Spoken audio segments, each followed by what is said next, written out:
Hi, Kathy here from Kathy's Cute Creations.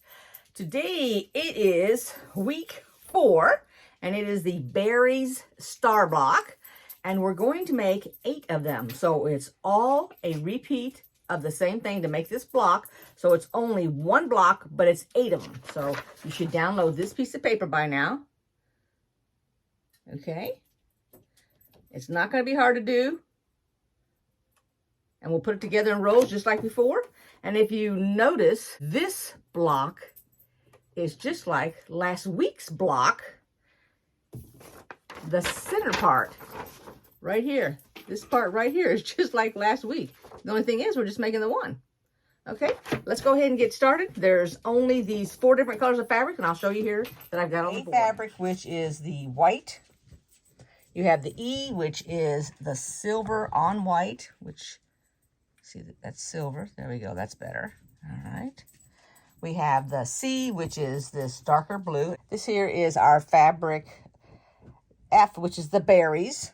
We're going to take our rectangles here, and we're going to take our squares here, and we're going to draw a diagonal line on the wrong side of all those squares. So go ahead and prep all your squares first, and we're going to be making flying geese. So if you remember my explanation in the last, not the last video, the video before, I'm going to take 2 of these, and what we're going to do is we're going to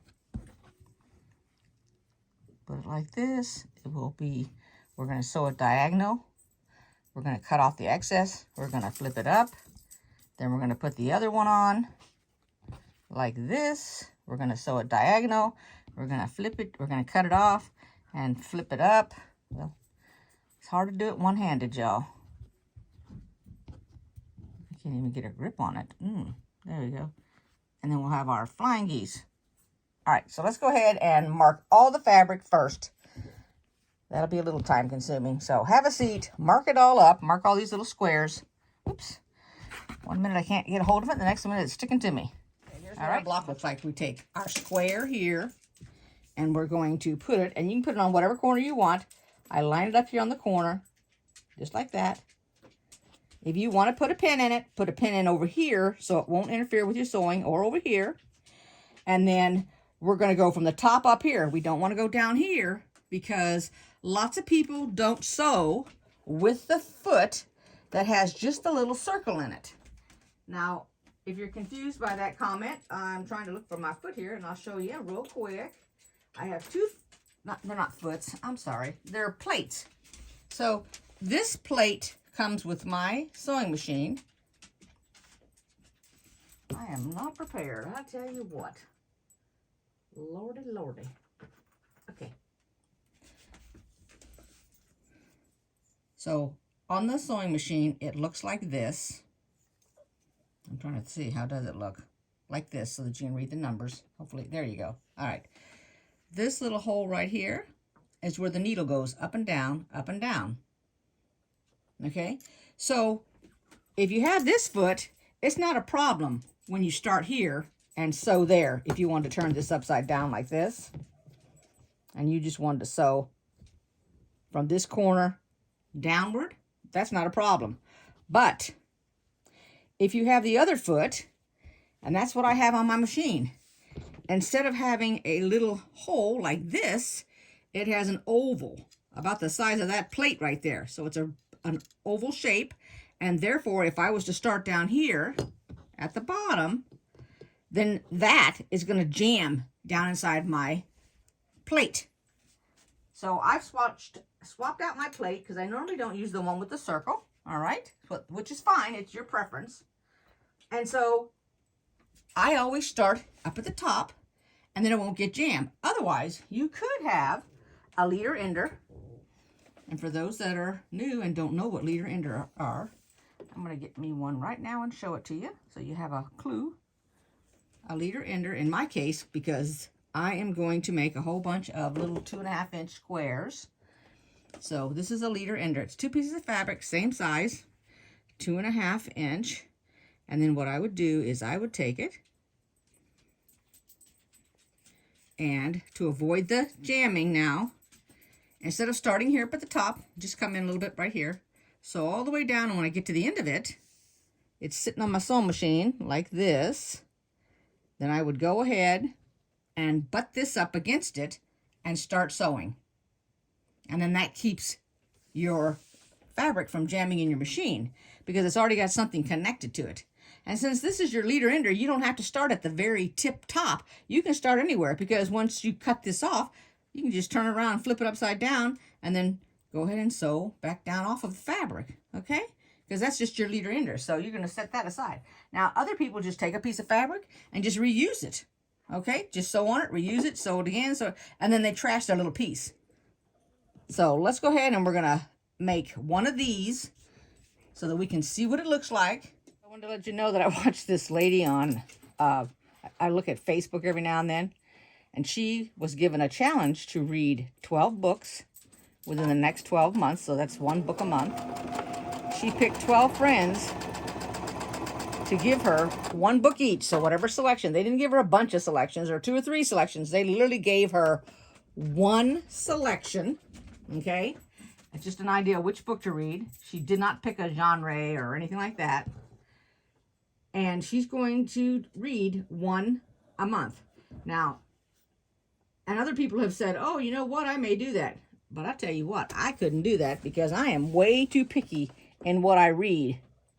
Not that I pick a specific genre, because I have read different. I don't have to have one kind or all romance or, you know, something like that. But there's just too many books that I just don't get interested in. And I couldn't even force myself to read them.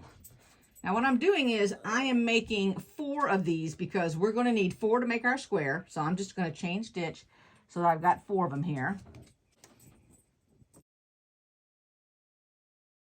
How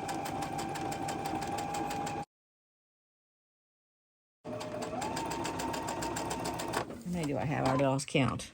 3. Okay, 1 more. And then we're going to take it and cut it, and I'll show you what it should be looking like as we go. I'm going to try to make this video short also.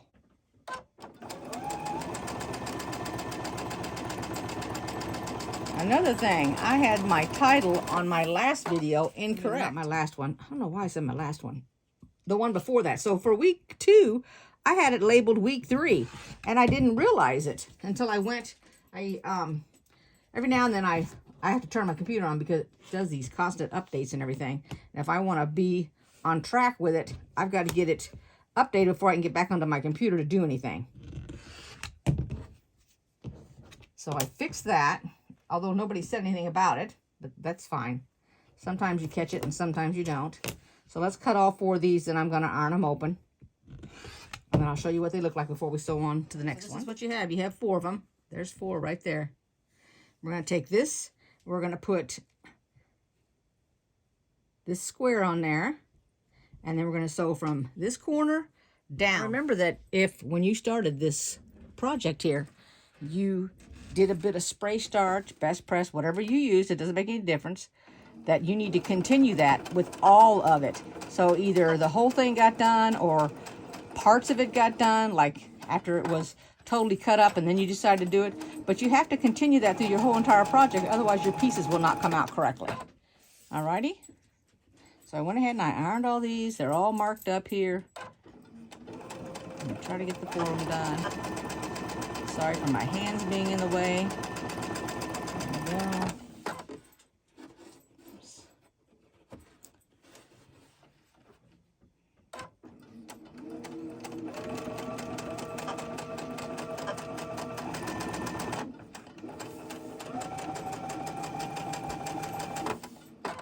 This one here is the 4th one.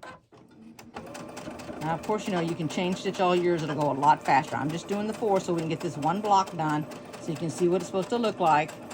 Of course, if you've got last week's, you know what it's going to look like. 4 flying geese. There they are. Let me back up the camera here. There's the 4 flying geese. And so we're going to go ahead and we're going to build our block. Okay. Now that I pulled the correct square over, you should have seen me looking at my picture, looking at my square, like, what the heck? That's not 4.5 inch square. It's like, where did I get that from? I got that from next week. That's what I did. All right. So here we go. And this is going to be in rows, so I'm going to attach this one to this one, and then the two of those to this one, and then this row, or these two first, this one, and then that one. Doesn't make any difference. But we are going to pay attention to our tips, so we need to mark our tips. So let's just go ahead and we're going to do that first. See it, I went ahead and I marked where the thread is at, where they cross. And then I'm going to put my ruler right down on the crossing, and then when you mark, you know, your ruler takes up space, and this is why you can just go ahead and mark, and it comes on the right-hand side of the line where your ruler was at. All right, so I'll just mark them all, get them all ready to go, and then we'll start. I'll pin this one because I want to make sure that it's correct. And I'll pin the left and the right side. Then I just take my pin out when I get it set up here because it's going to be in the fabric holding it.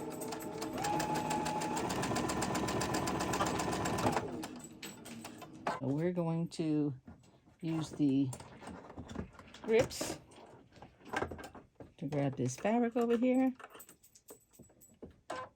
Give it a little help getting through there. Okay. And then I'm going to take that off. And keep in mind, if for some reason, and it might be that the bottom, this bottom fabric is just a little bit longer, which means it's bigger, which is fine if it's on the bottom, because the bottom will feed it through. I'm going to go ahead and I took the two ends because I'm chain stitching them, because you know they're on the side, so you don't have to worry about the tips or anything. I'm going to go ahead and I'm going to do them. And I'm going to lay it out here, and you'll see, if you don't understand by me telling you what I've done, you'll see it as soon as I lay it out here on the table. Hopefully I haven't done it upside down or anything else, because I get myself turned around by the time I've grabbed it and put it up here to sew. You know how I am. That's all right. We're going to take a look at what I just now sewed. I realized I had it upside down. See, this is what I'm talking about. And this is how I end up making a mistake. So by laying it out, I had these upside down like this. And I don't want them like that. I want them to go inward. I want the nose to go into the fabric to represent, in order to make the star. So then I have to take this one and go like that. So I'll do it first. Then I'll put this on here and this on here. And then we'll have the 3 rows ready to go. Now you can see how easy it can get, or it can be, to get yourself turned around. So stopping and double checking yourself is not a bad thing.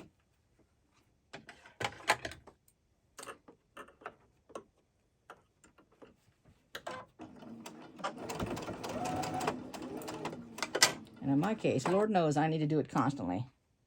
I don't know how I can get everything all messed up and twisted and turned around and everything. I'm going to go ahead. Now this only has one thing, so unless I literally put the fabric upside down, I hate to say it, but I cannot mess this up. Famous last words. I can't mess this up. Okay, it does not want to go because, there we go, because I got the thickness on that end. There we go.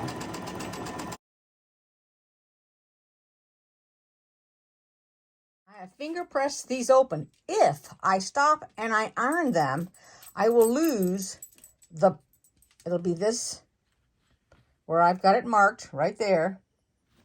So I have it marked. I have to remark it. Same with this one. So I'm not going to do anything other than finger press it. So I pressed on this here. I pressed this to the white, which is the light side. And then I pressed this inward.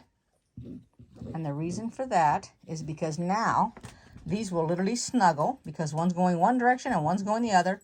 So I will mark the places here and here with a pin, and then I will line this up and pin it.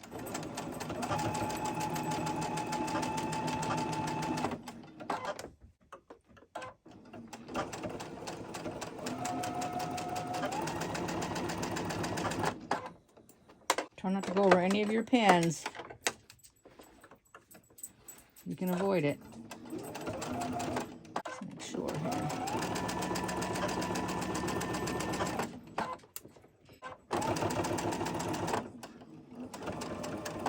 Okay. I don't know what's going on there, but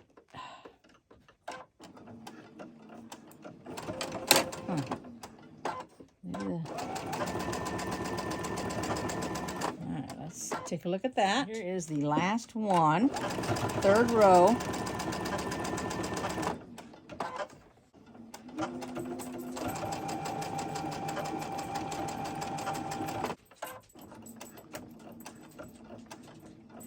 I'm so not used to using those. They feel weird.